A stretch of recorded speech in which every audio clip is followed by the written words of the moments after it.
Bom, pessoal, vamos para a nossa parte de CPUs, então, né?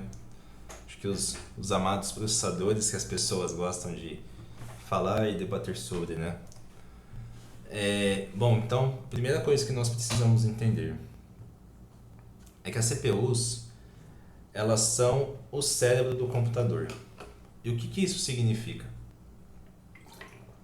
Que elas são responsáveis por fazer todos os cálculos daquilo que nós estamos fazendo e enxergando e também daquilo que nós não estamos enxergando.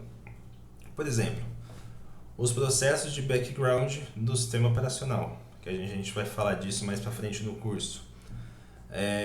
Os servidores gráficos, os drivers, aquilo que a gente não interage, tá? Então os processadores eles estão cuidando de tudo isso, mas o que a gente interage. Então eles contam com múltiplos núcleos, executam diversas tarefas, né? Eles possuem memória cache para a gente ter uma, uma comunicação mais rápida com alguns recursos.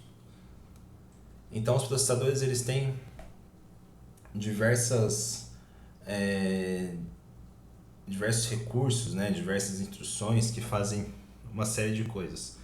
Se vocês forem olhar, por exemplo, em alguns manuais de arquitetura da Intel ou da AMD, vocês vão ver que são manuais com mais de 5.000 páginas, porque é muito complexo, né? Mas eu estou trazendo aqui o básico aí que vocês vão precisar para o dia a dia de vocês, trabalhando com TI ou só querendo trabalhar mais na parte de overclock, né? Ou, putz, quero montar um computador. Então isso aqui é o que vocês precisam saber, ok? Então eu trouxe aqui um pouco da arquitetura de von Neumann, de novo, né? Para a gente entender como que ela vai funcionar na prática. Então nós temos os três recursos principais, né?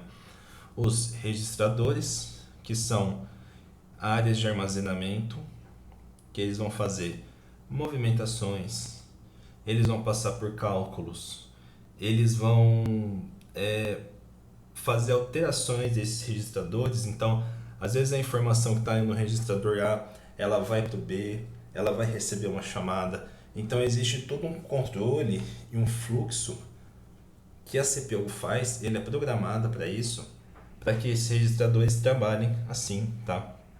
Daqui a pouco eu vou mostrar na prática como isso funciona, ok? Aí nós temos a unidade lógica e aritmética, que é o LA, no inglês, nos materiais, né? Em inglês, nos livros, vocês vão ver como Lua, né? Que é Logic Unit Arithmetical. Então, ela vai fazer a execução das operações de matemática, né? Soma, subtração, cossenos, tangentes. Ela vai conduzir as lógicas, então ela vai processar o que está dentro do registrador, ok? E aí nós temos as unidades de controle, que ela vai fazer o quê? Ela vai fazer o controle do fluxo de execução das instruções. Então, como eu falei, o registrador A ele tem um valor que ele vai para o B, mas é a unidade de controle, né? E no material em inglês vai estar como CU, Control Unit, e é justamente ele que vai fazer esse controle do valor A ir para o B, né? Então ele vai fazer com que o registrador ele tenha um direcionamento, tá? E a lógica e a aritmética vai fazer com que esse conteúdo tenha ali o seu cálculo sendo feito, né? Nessa simples movimentação do endereço A ir para o endereço B, ok? Então esses são os três principais componentes de uma CPU, ok? E aí falando um pouco agora da constituição, né? O que constitui? Nós temos o clock, né? Clock porque a gente pode imaginar que ele vai funcionar mesmo como um relógio, né?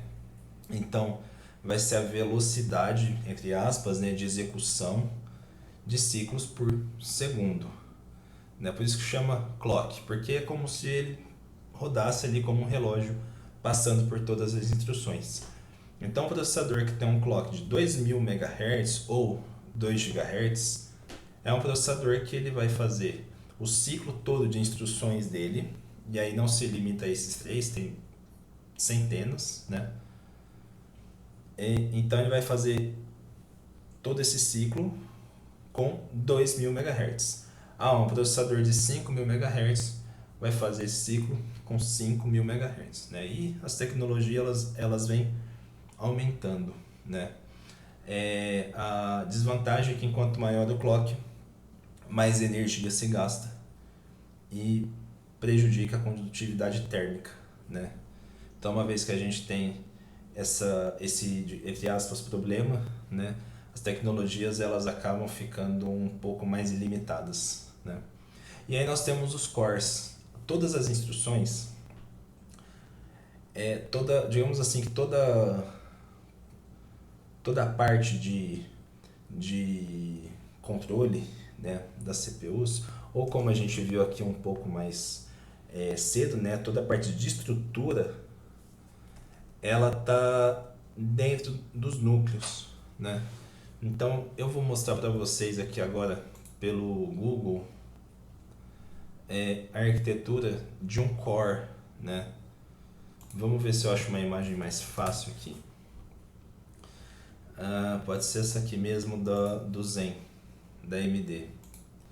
Então, por exemplo, ó, aqui nós temos, e claro, de forma teórica, o controle, né, ou os controles de como são os cores aqui da AMD, né? Nós temos aqui o Excavator e o Zen, né? Então, ou seja, aqui nós temos esses controles, aqui a estrutura, as instruções estarão trabalhando aqui, os registradores, todos os recursos, e para cada clock, né, ele vai passar por tudo isso aqui. Então é basicamente isso. Se a gente for ver o chip mesmo, é alguma coisa mais ou menos assim, né? Isso aqui é uma coisa microscópica, é muito difícil de enxergar isso aqui, na verdade nem tem como enxergar a olho nu, né? Mas todo esse fluxo está aqui dentro, né? E aqui a gente do lado vê as perninhas de conexões elétricas, né? É bem interessante isso. E assim, CPUs vão avançando, fica até um pouco difícil, né? É sujo enxergar isso daqui, mas é incrível, né? Incrível. Ok? Então vamos voltar para cá. Então os núcleos eles são exatamente para isso, tá? Eles são as unidades de processamento, ok? E eles executam tarefas separadas de forma simultânea. E aí também dependendo do programa, de como ele utiliza das instruções, ele vai chamar alguns recursos que vão fazer alguns tratamentos específicos, tá? Nós temos CPUs com 2 núcleos, 4 núcleos, 6, 8, 12, 16, né? E nós temos as threads, né?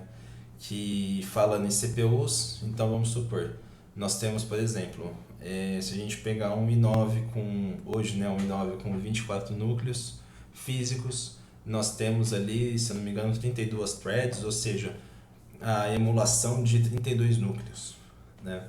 Então isso aumenta a potência das CPUs. E algumas tecnologias novas, como os Intel Core Ultra, eles têm tirado isso, né? Eles têm feito algumas outras coisas ali para aumentar a eficiência, também por conta de temperatura e consumo em watts. Porque, como eu disse, quando você tem um componente trabalhando, você tem ali uma energia, tá? Enquanto maior a temperatura, menos eficiência. Então a tecnologia ela precisa brigar com isso, né? Como eu comentei aqui, a frequência em Hertz, né? Então a quantidade de ciclos que ele pode executar. O clock é a frequência que ele vai definir o ritmo das operações. Enquanto maior a quantidade de núcleos, o processador pode executar mais tarefas, né? Então aqui tem um adendo, tá? Ele não necessariamente vai pegar uma tarefa e vai dividir, mas ele vai rodar a tarefa A no núcleo 1, a tarefa B no núcleo 2, a tarefa C no núcleo 3, né? E isso vai tirando o consumo de várias tarefas em um único núcleo, tá? E como eu comentei, nós temos as threads, né, que executam ali múltiplas tarefas, então é como se ele fosse fazer emulação de outros núcleos, né? Como eu coloquei aqui, é a capacidade do CPU executar várias threads ao mesmo tempo, tá? Existem algumas tecnologias também, como o multithread simultâneo, né? Ó, cada núcleo físico executa 2 ou mais threads simultaneamente, tá? E o multithreading cooperativo, onde elas são executadas de forma cooperativa. Então, vai depender do programa, vai depender como o programador ele construiu, né? E aí nós temos o DAI, que eu também mostrei agora há pouco, né? E aqui mais ou menos, se eu não me engano, esse aqui era o DAI do Pentium 4, né? Então aqui ele mostra que nós temos os controles de memória, os núcleos, perdão, não é o Pentium 4 porque são vários cores aqui, é um processador bem mais novo. Mas aqui os controladores de memória, né? Os núcleos, o cache compartilhado e aqui o controle e aqui o controle de entrada e saída, né? E aqui eu explico, né? E aí vocês leiam um pouquinho esse slide aqui que ele é interessante, tá? Bom, e aí a gente chega nos registradores, como eu expliquei, né? Então, para falar dos registradores, eu vou mostrar na prática, tá? Eu tenho aqui uma máquina virtual, que é um Windows 7, que eu uso para pesquisa. E eu vou abrir um programa de 64 bits, tá? Eu não vou mostrar nenhum tipo de assembly agora, não vou explicar, mas eu quero que vocês vejam, e pode ser uma DLL mesmo, né? Pode ser esse cara aqui.